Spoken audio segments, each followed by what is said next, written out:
दर्शकों ब्रेक तो बाद तुहाडा स्वागत है जी। डॉक्टर साहब हुण साडे दर्शकों नूं दसो अज दे दिन दी Sikh history and world history which की अहमियत है।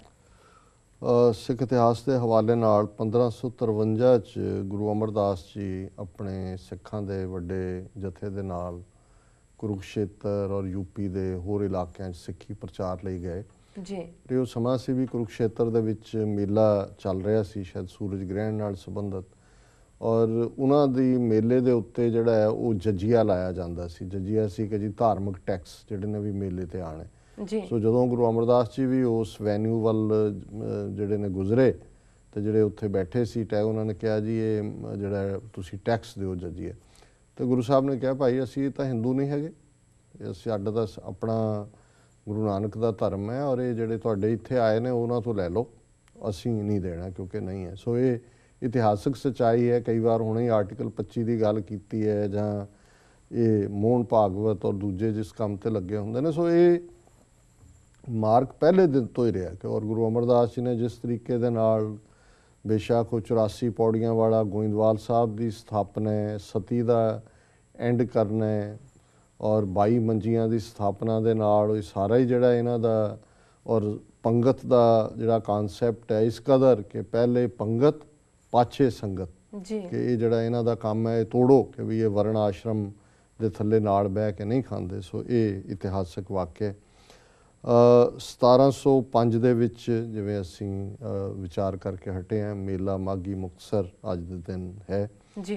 1968 ਦੇ ਵਿੱਚ ਲਛਮਣ ਸਿੰਘ ਗਿੱਲ ਪੰਜਾਬ ਦਾ ਮੁੱਖ ਮੰਤਰੀ ਭਾਵੇਂ 10 ਮਹੀਨੇ ਹੀ ਰਿਹਾ ਕਾਂਗਰਸ ਦੀ ਮਦਦ ਨਾਲ, ਪਰ ਉਹਨੇ ਅੱਜ ਦੇ ਦਿਨ ਪੰਜਾਬੀ ਨੂੰ ਜ਼ਿਲ੍ਹਾ ਪੱਧਰ ਦੇ ਉੱਤੇ ਲਾਗੂ ਕਰਾਇਆ ਔਰ ਆਉਣ ਵਾਲੇ ਦਿਨਾਂ ਤੱਕ ਪਹੁੰਚਦੇ ਆ ਸੈਕਟਰੀਏਟ ਲੈਵਲ ਤੇ। ਉਹਨੇ ਸਭ ਤੋਂ ਵੱਡਾ ਸੈਸ਼ਨ ਅਸੈਂਬਲੀ ਦਾ ਚਲਾ ਕੇ ਰਾਜ ਭਾਸ਼ਾ ਐਕਟ ਪਾਸ ਕੀਤਾ।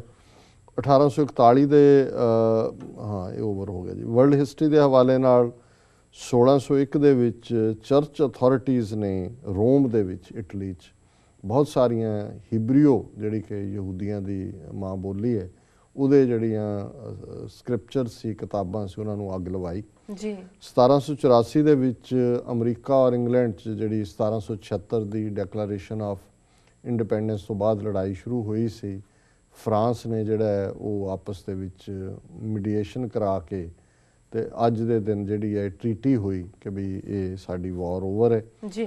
1878 दे विच ग्रैम बैल ने पहली बार टैलीफोन दी नुमाइश की और क्वीन विक्टोरिया ने उस फोन नूं इस्तेमाल किया। 1943 दे विच पहली बार कोई अमरीकी प्रेजिडेंट जिहड़ा वो जहाज़ दे उत्ते सवार होया। उन्होंने जिहड़ा इत्थों कैसाब्लांका मियामी तो कैसाब्लांका मोराको की फ्लाइट लई जिथे कि विंस्टन चर्चिल दे नाल उन्हां दी मुलाकात हुई। तो 1953 अज दे दिन यूगोस्लाविया का पहला प्रेजिडेंट मार्शल टीटो चुनिया गया। जी डॉक्टर साहब तुहाडा बहुत बहुत धन्यवाद। साडा अज दा सवाल है मीडिया रिपोर्ट अनुसार यूपी के उनायो डिस्ट्रिक्ट विच जदों गंगा का पानी थोड़ा घटिया तो 100 तो ज़्यादा जवान कुड़ियां दे गले सड़े शरीर पानी विच तैरते नजर आए। जी डॉक्टर साहब की है स्कैंडल? देखो ये महान भारत का कई कुछ ही महान सामने आ रहा और दर्शक जिहड़े ने इस वेले स्क्रीन ते देख सकते हैं और ये सारे मीडिया की खबर है और जिस तेज़ी नाल उन्हां नूं दफनाण लग गए चुक के। ईवन बीजेपी हालांकि सरकार उत्थे समाजवादी पार्टी की है, बीजेपी का जिहड़ा यूपी का प्रेजिडेंट है वाजपेयी उन्हें आके कहा जी पड़ताल कराओ की है। हुण उन्हां दे जिहड़े डिस्ट्रिक्ट एडमिनिस्ट्रेटर दूजे कह रहे हैं जी ये उत्ते पिंडां दे लोग ने जिहड़े अपने वो अपने जवान कुड़ियां नूं साड़दे नहीं ने, वो पानी दे हवाले कर दिंदे ने और ये उन्हां दियां ही डैड बॉडीज़ ने।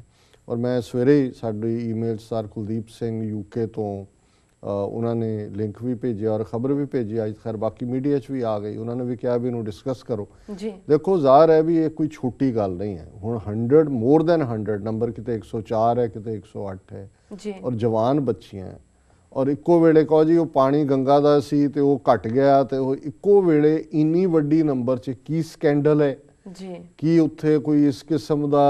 और कईयां ने पूछा कि भी ये कोई RSS का रोल है, ये पता लाया जाए भी कौन है। फिर ये होया भी डॉक्टरां नूं सद्दिया, उन्होंने कहा जी असीं नहीं पोस्टमार्टम करना। सफाई कर्मचारियों उन्होंने कहा जी असीं नहीं चुकना, ये तो बदबू आती है। हुण वो कहंदे जी असीं सारिਆਂ ਦੇ DNA सैंपल लै लए ने, DNA सैंपल लैके असीं जिहड़ा वो देखांगे बाद शनाख्त करांगे। सो असीं समझदे हैं भी बहुत वड्डा स्कैंडल है। इस दे पिछे की है कि कोई उन्हां ਵਿਚਾਰੀਆਂ ਕੋਈ ਗਰੀਬ ਪਰਿਵਾਰਾਂ ਦੀਆਂ ਬੱਚੀਆਂ ਦੇ ਨਾਲ ਬਦਫੈਲੀਆਂ ਕਰਕੇ ਕੋਈ ਇਸ ਕਿਸਮ ਦਾ ਰੈਕਟ ਚੱਲ ਰਿਹਾ ਹੈ ਉੱਪਰਲੇ ਜਿੱਥੋਂ ਉਹ ਗੰਗਾ ਆਉਂਦੀ ਹੈ, ਕੌਣ ਲੋਕ ਨੇ, ਕੋਈ RSS ਦਾ ਪਲਾਟ ਹੈ, ਕੋਈ ਕਿਡਨੈਪ ਹੋਈਆਂ ਕੁੜੀਆਂ ਨੇ ਜਿਨ੍ਹਾਂ ਨੂੰ ਜਿਹੜਾ ਬਾਅਦ ਦੇ ਵਿੱਚ ਇਸ ਤਰੀਕੇ ਦੇ ਨਾਲ ਮਾਰਿਆ ਗਿਆ। ਸੋ ਇਹ ਇੰਨੀ ਵੱਡੀ ਗਿਣਤੀ 'ਚ ਔਰ ਇੱਕੋ ਹੀ ਵੇਲੇ ਇੰਨੀਆਂ ਡੈੱਡ ਬਾਡੀਜ਼ ਮਿਲਣੀਆਂ, ਇਹ ਸਧਾਰਨ ਨਹੀਂ ਹੈ ਜੀ ਪਾਣੀ ਦੇ ਵਿੱਚ ਅਸੀਂ ਸੁੱਟਤੀਆਂ। ਹੁਣ ਇਹਨਾਂ ਦਾ ਗੰਗਾ ਸਾਫ਼ ਕਰਨ ਦੇ ਪ੍ਰੋਜੈਕਟ ਦੇ ਨਾਂ ਥੱਲੇ, ਹਿੰਦੂ ਧਰਮ ਨੂੰ ਵਡਿਆਉਣ ਦੇ ਨਾਂ ਥੱਲੇ, ਤੇ ਇਸ ਕਿਸਮ ਦੀ ਗੱਲ ਜਿਹੜੀ ਹੈ ਉਹ ਕੀ ਸੁਜੈਸਟ ਕਰਦੀ ਹੈ ਵੀ ਉਸ ਸਿਸਟਮ ਦੇ ਵਿੱਚ ਕੀ ਚੱਲ ਰਿਹਾ। ਜੇ ਦਿੱਲੀ ਵਰਗਾ ਸ਼ਹਿਰ ਹੈ ਤੇ ਉਹ rape capital of the world ਬਣ ਗਿਆ, ਔਰ ਨਵਾਂ ਜੇ ਤੁਸੀਂ ਖਬਰਾਂ ਦੇਖਦੇ ਹੋ ਕੋਈ ਦਿਨ ਐਸਾ ਨਹੀਂ ਗੁਜ਼ਰਦਾ ਕਿ ਵੀ ਜਿੱਥੇ ਇਸ ਕਿਸਮ ਦਾ ਜਿਹੜਾ ਹੈ ਉਹ ਬੱਚੀਆਂ ਦੇ ਨਾਲ ਨਾ ਹੋ ਰਿਹਾ ਹੋਏ, ਜਿਹੜਾ ਜਿਹਨੂੰ ਇੱਥੋਂ ਦੀ ਸੁਸਾਇਟੀ ਕਦੇ ਐਕਸੈਪਟ ਨਹੀਂ ਕਰ ਸਕਦੀ। ਔਰ ਇਹ ਕਿ 100+ ਯੰਗ ਗਰਲਸ ਦੀਆਂ ਮਿਊਟੀਲੇਟਡ ਬਾਡੀਜ਼ ਜਿਹੜੀਆਂ ਨੇ ਉਹ ਇੱਕੋ ਵੇਲੇ ਮਿਲਦੀਆਂ ਨੇ, ਇਹ ਗੱਲ ਦੱਸਦੀ ਹੈ ਵੀ ਕਿਸ ਕਦਰ ਉਹ ਸਿੱਖ ਸੁਸਾਇਟੀ ਹੈ, ਕਿਸ ਕਦਰ ਕ੍ਰਿਮੀਨਲ ਸੁਸਾਇਟੀ ਹੈ, ਔਰ ਕਿਹਨਾਂ ਹਾਲਾਤਾਂ ਦੇ ਵਿੱਚ ਉੱਥੇ ਜਿਹੜੇ ਇਹ ਵਿਮਨ ਹੋਣ, ਦੂਸਰੇ ਡਿਪਰਾਈਵਡ ਸੈਕਸ਼ਨ ਹੋਣ ਸੁਸਾਇਟੀ ਦੇ, ਜਾਂ ਮਾਈਨੋਰਿਟੀਜ਼ ਹੋਣ, ਉਹ ਕਿਸ ਕਦਰ ਜਿਹੜਾ ਹੈ ਉਹ ਜਾ ਰਹੇ ਨੇ। ਜੇ ਹੁਣ ਹਿੰਦੂਤਵਾ ਵਾਲੇ ਕਹਿੰਦੇ ਨੇ ਜੀ ਆਪਣੀ ਬੇਟੀ ਬਚਾਓ ਬਹੂ ਲਾਓ, ਹੁਣ ਇਹ ਨਾਰਾ ਦੇ ਰਹੇ ਨੇ ਕਿ ਵੀ ਬਾਕੀ ਧਰਮਾਂ ਦੀਆਂ ਜਿਹੜੀਆਂ ਕੁੜੀਆਂ ਨੇ ਉਹਨਾਂ ਨੂੰ ਆਪਣੀਆਂ ਅਸੀਂ ਨੂੰਹਾਂ ਬਣਾਵਾਂਗੇ। ਤੇ ਹੁਣ ਉਹ ਇਸ ਕਿਸਮ ਦੀ ਬਿਆਨਬਾਜ਼ੀ ਦੇ ਹਵਾਲੇ ਨਾਲ ਇਸ ਕਿਸਮ ਦਾ ਜਿਹੜਾ ਕੋਈ ਸਕੈਂਡਲ ਸਾਹਮਣੇ ਆਣਾ, ਇਹ ਵੈਰੀ ਸਸਪੀਸ਼ੀਅਸ। ਔਰ ਮੈਂ ਸਮਝਦਾ ਵੀ ਇਦਾਂ ਦੇ ਮਾਮਲੇ 'ਚ ਤਾਂ ਇੰਟਰਨੈਸ਼ਨਲ ਇਨਵੈਸਟੀਗੇਸ਼ਨ ਨੀਡਡ ਹੈ ਵੀ ਕੀ ਹੋ ਰਿਹਾ। ਜੀ ਜੀ ਬਿਲਕੁਲ ਡਾਕਟਰ ਸਾਹਿਬ, ਅਸੀਂ ਤੁਹਾਡੇ ਨਾਲ ਸਹਿਮਤ ਹਾਂ। ਤੇ ਹੁਣ ਤੁਸੀਂ ਸਾਡੇ ਦਰਸ਼ਕਾਂ ਨੂੰ ਦੱਸੋ ਅੱਜ ਦਾ ਵਿਚਾਰ।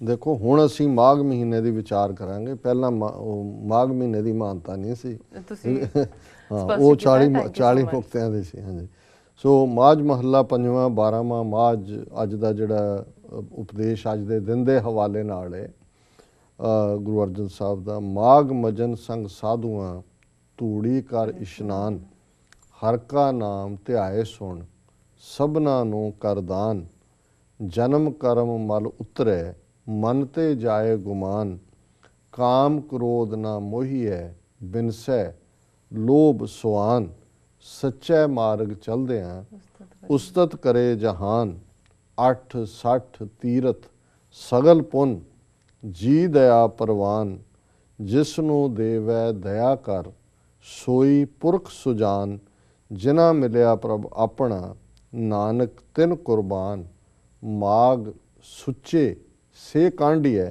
ਜਿਨ ਪੂਰਾ ਗੁਰ ਮਿਹਰਬਾਨ।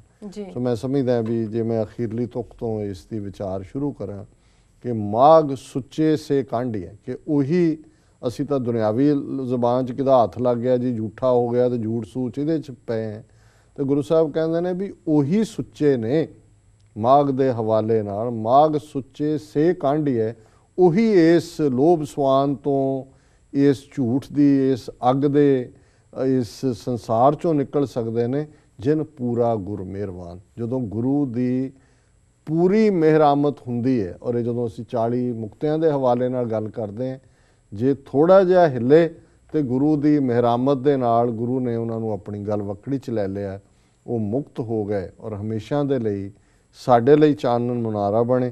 ਔਰ ਬਿਗਨਿੰਗ ਦੇ ਵਿੱਚ ਹੀ ਇਹ ਸੀ ਕਿ ਭਾਈ ਚੰਗੇ ਭਲੇ ਗੁਰੂ ਵੱਲ ਤੁਰੇ ਹੋਏ, ਰੱਬ ਵੱਲ ਤੁਰੇ ਹੋਏ ਜਿਹੜੇ ਨੇ ਸੱਜਣ, ਉਹਨਾਂ ਦੀ ਸੰਗਤ, ਵਾਹਿਗੁਰੂ ਦੇ ਨਾਮ ਨੂੰ ਹਮੇਸ਼ਾ ਯਾਦ ਰੱਖਣਾ, ਔਰ ਮਨ 'ਚੋਂ ਗੁਮਾਨ ਨੂੰ, ਹੰਕਾਰ ਨੂੰ ਕੱਢਣਾ। ਜਦੋਂ ਹੰਕਾਰ ਆਉਂਦਾ ਫਿਰ ਉਹ ਸਭ ਕੁਛ ਨੂੰ, ਵੱਡੇ ਵੱਡੇ ਹੰਕਾਰੀ ਹੈ ਨਾਨਕ ਗਰਭ ਗਲੇ, ਫਿਰ ਉਹੀ ਤੁਹਾਨੂੰ ਢਾ ਦਿੰਦੇ ਨੇ।